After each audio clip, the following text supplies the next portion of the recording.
Hey there, it's Tom Ryan, founder and CEO of ICR. Before we get into the next episode, I wanted to ask that you subscribe to the show. It'll help us get even more unique and interesting guests on the podcast and in turn continue to educate management teams and the growing ecosystem that creates value for fast-growing private and public companies. And while you're at it, head over to Apple Podcasts and leave us a 5-star rating. Very much appreciated.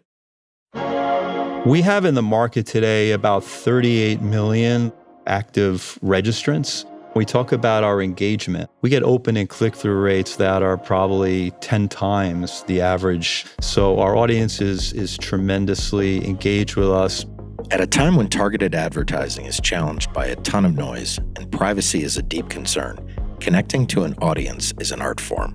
That's where we decided to kind of focus most intensely on creating identity and data-led advertising solutions that we thought would be valuable in the market.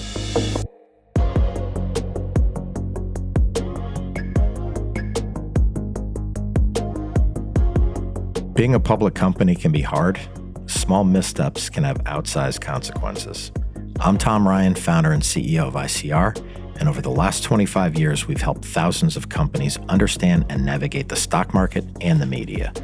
We'll demystify these and other increasingly complex stakeholder groups so you can focus on what you do best, building your company and unlocking your true potential.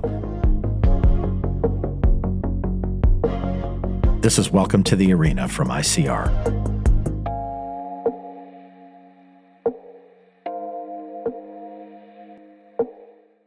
Longevity in any business is something to celebrate, but when a media company can successfully evolve through several decades of seismic shifts, it's also a huge lesson in the art of pivoting. Today's guest has navigated through 41 years of change, and his company has come through stronger than ever. We're sitting down with Andy Goldberg, CEO of PCH Media. Andy is leading PCH's multi-year transformation as the company continues to pivot from direct-to-consumer retail towards an identity and data-driven advertising business. This includes a concerted effort to attract and hire top media talent to align with the company's new focus. The company is looking to drive incremental shareholder value based on PCH's unique value exchange and unparalleled ability to generate peer audience authentication, permission-first party data, and tremendous user engagement. Andy has led the company through several successful evolutions via acquisitions in the online search, casual games, and mobile advertising markets.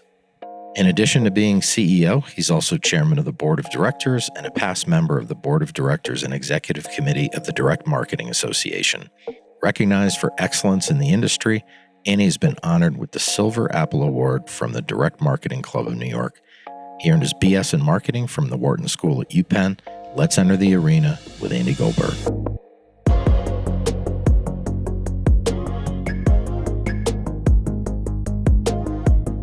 Publishers Clearing has actually been around for 71 years, started by the Mertz family in 1953.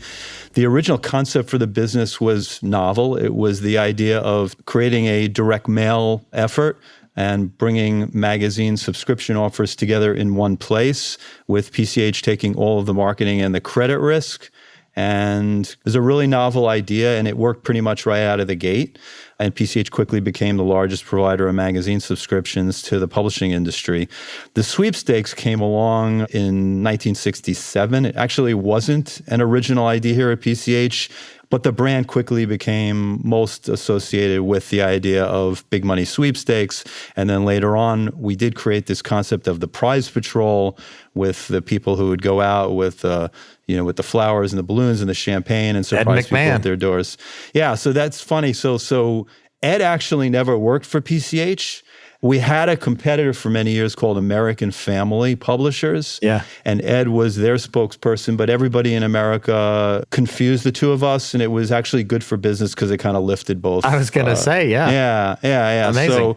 So if you ask most people in across America, PCH, they will say how's Ed McMahon? And everybody in America is sure that Ed McMahon worked for PCH, but actually he never did. That's so cool. And then, so how did you get involved? How did the opportunity to get involved with the company come to you? And where was it when you joined versus what you do today? Yeah, the profile of the business was very different then than it is today. I've actually been here for 41 years. Oh my gosh. Which is kind of crazy. When I came, it was strictly magazine subscriptions. I was hired initially, actually, to run an ancillary business, which was distributing coupons from Procter & Gamble. So the PCH mailings delivered P&G's two biggest promotional events of the year. And then after a couple of years of that, we had a program selling magazines in the college market. And then a couple of years after that, the decision was made to diversify beyond magazines into a broad range of merchandise. And so I worked over a period of years to build up the merchandise business, which became much bigger than the magazine business, was a good thing. After that, we decided around 2000 to bring the brand online. And so we were leveraging our big TV-supported events to drive people online. And we quickly developed an enormous opt-in email file that we were initially monetizing with basically performance lead generation traffic that we were sending out to third-party partners. I would say the big aha moment for me that kind of changed the trajectory of our digital business, since I was running the merchandise business at the time, I would go to the largest trade shows. And the coolest of all the trade shows was always the music industry. And one night they introduced me to Trisha Yearwood, who was a big star in her own right, even before she married Garth.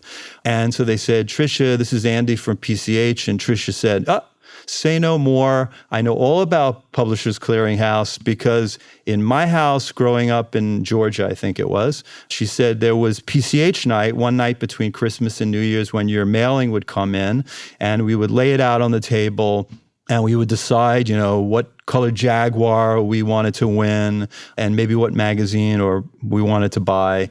And so it dawned on me that we were really so much more than a one-dimensional direct marketer. We were really providing a sort of this unique form of entertainment to a big chunk of middle America. And then when I came back from there, I said, we really need to broaden the definition of what we're doing here. And so we developed a network of free-to-play, chance-to-win entertainment properties. So in addition to then having this broad digital experience, we also expanded from just the big super prizes to lots of ways you could play for a chance to win. So we have a lotto engine, we have instant win scratch cards, we have weekly grand prizes, and we also created a token reward economy. In our case, you get rewarded with tokens for everything you do at PCH online, and then you can go into our reward center and decide what kind of prize you actually want to win, which provides a tremendous amount of valuable first-party data for us. Yeah. And then when you add all of this up, what are kind of the numbers on, you always talk about like authenticated and engaged users. How do you characterize your database? Sure. We have in the market today about 38 million the last 5-year active registrants. And the interesting thing here is that all of our registrants are fully authenticated, fully identified. You have to give us a full postal registration. So they're like real people. Yeah, exactly. So they're real people, and nobody lies about giving their full registration data because they want to make sure the prize patrol, if they win, shows up at my house, not at your house. So that even starting with the initial registration data, it's extremely accurate and authentic. We have a ton of permissioned zero and first-party data that's been shared with us, and we have this off-the-charts engagement that's driven by the free-to-play entertainment that we have. And so that's where we decided to kind of focus most intensely on creating identity and data-led advertising solutions that we thought would be valuable in the market. So I read that PCH has mapped out 4,000 privacy-first targeting attributes for each user, let's say, and maybe 1,000 unique audience segments. My question is, what is that? Obviously, I know it is very valuable to marketers. Once they kind of see what you have, how do you work together? So yeah, we have the 38 million users, and we have a tremendous amount of zero and first party data on each of those. So we were able to create, as you said, 4,000 different segments with our data combined with some third party data to sort of expand the definition. So the way we think about it, we've got all these data signals. We have the registration data, we have 750,000 searches a day on our search properties. So that search query data also goes into the data engine. So that's very valuable data. So we take all that data and we create data signals on each of those segments. So we take those segments and we say, okay, let's say given a range of 0 to 10, what is the amount of interest that you have in a particular segment? And we've productized that audience solution and we've made those segments available in the ad tech market. So we call it our audience solution in that particular case. We have a tremendous number of brands who are testing our audience's data to see how it enhances all of their advertising. We have one client, for example, they're a very large Midwestern-based quick-serve restaurant chain, and they are using a variety of what we call custom segments. So from all of those segments that are available, we're working directly with them and their agency to create custom segments, which enhance all of their ad spend across everything they're spending. So it enables them to refine the targeting for their target audience, which ultimately improves their return on their ad spend. And they're a great client because every month we sit down with them and we look at what segments are working, what isn't working. We look at other segments we can test. And so we're refining every month. And so they're coming back on a recurring basis every month. And they're very happy with our data and what it's doing to improve the effectiveness of their advertising. So one thing a partner of yours can do, a client of yours, they can work with you to do like a co-branded sweepstakes. And my guess is with all the different ways you can reach your people, you could really get creative into how you work with someone to kind of create a totally unique approach to those folks that are in the PCH system, right? Yeah, absolutely. So obviously we know sweepstakes pretty well. Sweepstakes administration in and of itself is quite challenging. You have to be very careful about the way you handle it. So we have, for a number of years, been doing what we call co-branded sweepstakes. We've actually productized the solution and we call it Identify. And it's a way for a brand to be able to build their own first-party database. Because the reality is that if you want to build your own first-party database, you need to have some kind of a value exchange, right? You got to be able to offer somebody something in return for giving you their name and their address and other attributes about what they're interested in. And typically, it's just a percentage off your first purchase if you're a retailer, or free stuff, or a chance to win something. So this is a really effective way to help a brand build their first-party database. And we've done this with a number of brands. So if a brand doesn't have their own first-party database, the first step would be to build what we call a seed segment, at least a large enough segment that you can use to inform all of your advertising everywhere, and particularly on the walled gardens, where if you upload your data into the walled gardens, it will improve the effectiveness of your advertising. And we also use the co-branded sweepstakes to drive performance. So we've done a lot of work with mobile app developers, for example, to drive installs.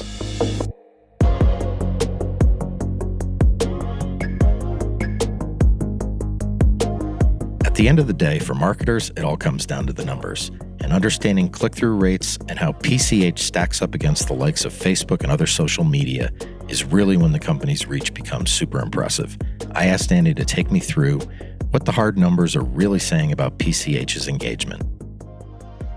When we talk about our engagement, it's most noticeable, for example, in our email efforts. We're really good at email marketing. It's probably an outgrowth of our culture that came from direct mail. We get open and click-through rates that are probably 10 times the average email. So our audience is tremendously engaged with us based on, the way that they open and click and convert on our emails. The amount of time spent. So for example, an average session is at least 20 minutes. So people are spending a lot of time with PCH every day. If you look in our organic posts on Facebook and Instagram, you can see the tremendous number of comments that we get every day, just showing the very high level of engagement. So for example, we had a terrific winner of a car yesterday in Missouri. And I think within like 2 hours or an hour maybe of the post going up, showing the winning moment, we had over 1,100 comments. So people are very engaged with the PCH brand. Yeah. Switching gears to some of the shifts in the industry, just at a basic level for people who don't know, What is first party versus third party data? That's kind of, you have the first party. What is third party? Sure. At PCH, we actually think it's important to delineate between not just first party and third party, but zero first party and third party. Oh, right. Okay. So zero party data, for example, in our case, is data that's directly permissioned from consumers. So when we ask people questions, that would represent zero party data. First party data is in our case would be, for example, when they go into the reward center and they decide what prize they want to win. That is first party data. It's an action that's taken directly with us. Third party data is typically, it doesn't have quite as direct a relationship between the consumer and the owner of the data. So there are a lot of providers of third-party data. They grab the data from a lot of different places. And in reality, a lot of the time, it's not actual data. It's modeled data based on lookalike modeling. Third-party data, while it may be more extensive in terms of the number of individuals that it covers, it's typically a lot less accurate than the zero and first-party data that I was just describing. Cookies, which have been so in the news recently, are a form of third-party data. It's a piece of code that tracks users' activity across the desktop and mobile web, but there again, it's not 100% accurate. So big difference between the quality of zero and first-party data and third-party data. And then, of course, there's the issue of privacy and the fact that there is tremendous pressure on the industry from consumers and regulators to move away from third-party data altogether. I'm glad you brought that up. I know Google, they put out some news. Their latest decision was to back out of depreciating third-party cookies. And how are the changes at Google likely to impact business? I think they came out and it was kind of favorable to marketers right now, but that may not last forever. What's your take on that? It's interesting. It was a little bit of a surprise in terms of the shift in their direction. But after about 10 minutes, I think we realized what most of the industry has recognized, which is this is essentially just a different means to the same end. I think this comes across as a way, on Google's part, as a way more industry and user-friendly approach to essentially eliminating cookies as a basis for tracking online activity. I think it's going to result in the same kind of massive signal loss, which will make it really tough for advertisers to be able to market efficiently, which is why everybody's got to be looking at first-party data and recognize that third-party cookies anyway are going away. Yeah, Andy, and so you used a term there that I think is important to define, signal loss. What is signal loss?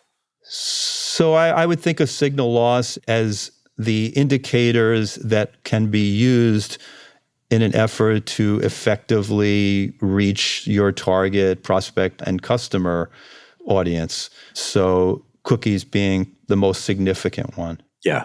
Yeah. And it seems to me, the shift that you're describing is either a low cookie future or no cookie future. And obviously the first party data that you have becomes more and more valuable as this trend takes hold. And correct me if I'm wrong, it all stems from the increasing desire for privacy. And what you have that no one else has is a group of people who are like totally willing to share their information because they love being a part of it.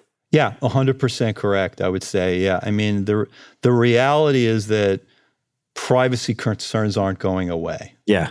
They're going to get worse, I'm sure. They're going to get worse. It feels like it's one of the few bipartisan issues that everybody at the state and federal level can agree on. Yep. So one way or the other, third-party cookies are going away. Yeah, makes sense.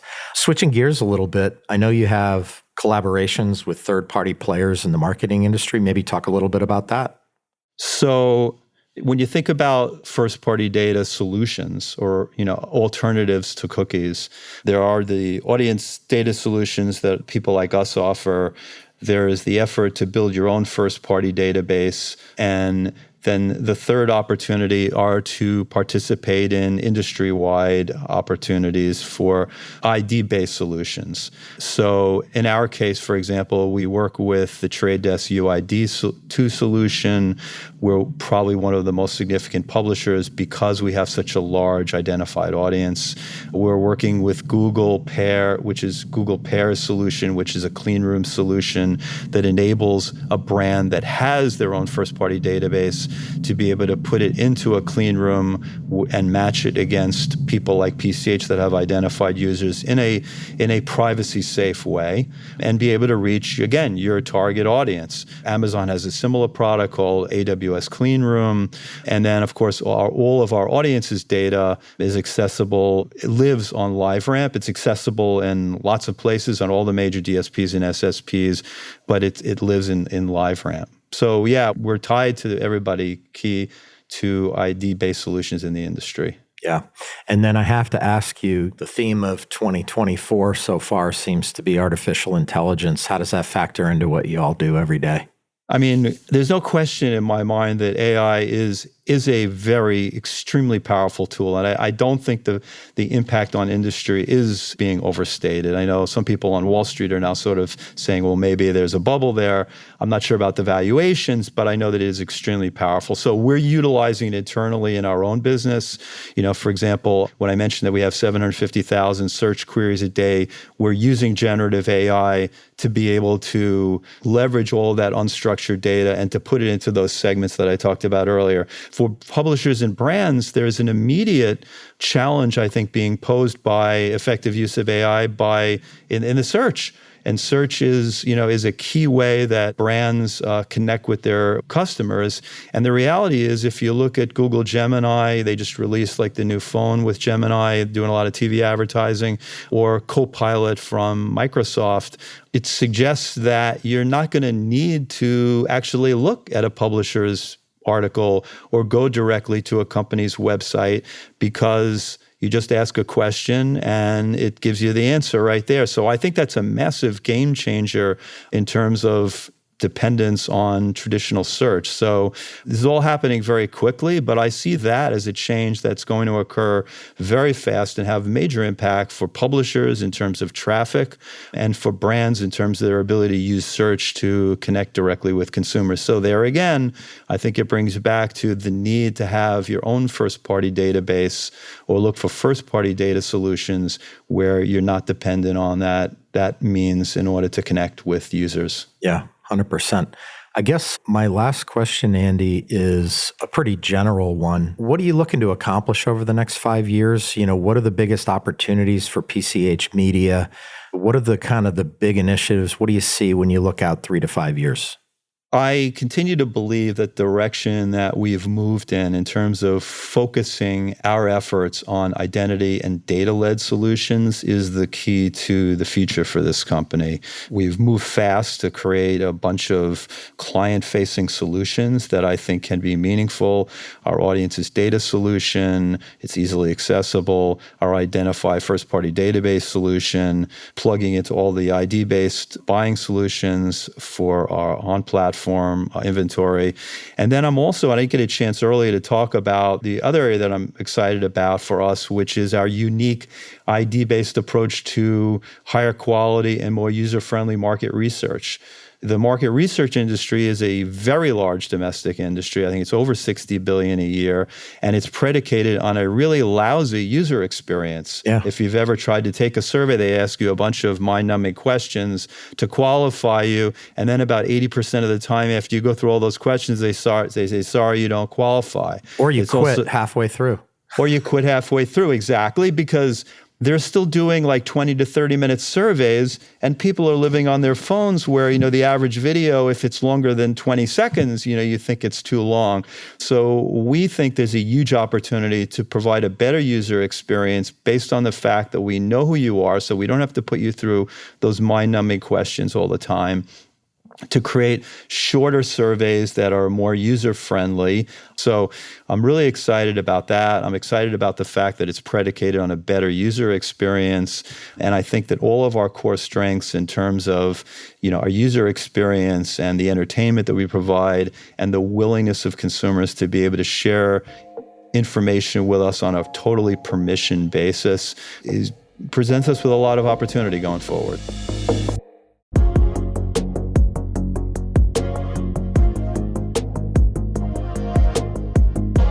PCH Media has 38 million registered, reliable, and real people driving better ROIs for marketers.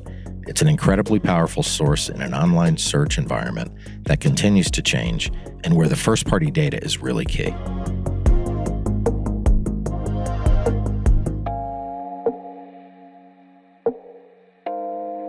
At Welcome to the Arena from ICR, we're working really hard to bring you exciting guests and great content. If you found this episode insightful, please subscribe to the show on your podcast app and leave us a 5-star rating. The more the show grows, the more interesting voices we can have on the podcast, and in turn, that should demystify a lot of the stakeholders around public companies and soon-to-be public companies. Thank you so much for listening. I want to thank Andy Goldberg for joining me today. As a 41-year veteran at PCH Media, he's got an extraordinary vantage point on audience data collection, and it was fascinating to hear about all of the wins at PCH. We'd love to have Andy back on down the road. This is Tom Ryan. We'll see you next time back in the arena. References to specific stocks are not intended to be recommendations for specific trading behavior. Comments presented on this podcast are intended for informational and educational purposes only, and do not represent opinions or recommendations on whether to buy, sell, or hold shares of a particular stock. All investors are advised to conduct their own independent research into individual stocks before making a trading decision. In addition, investors are advised that past stock performance is no guarantee of future price performance.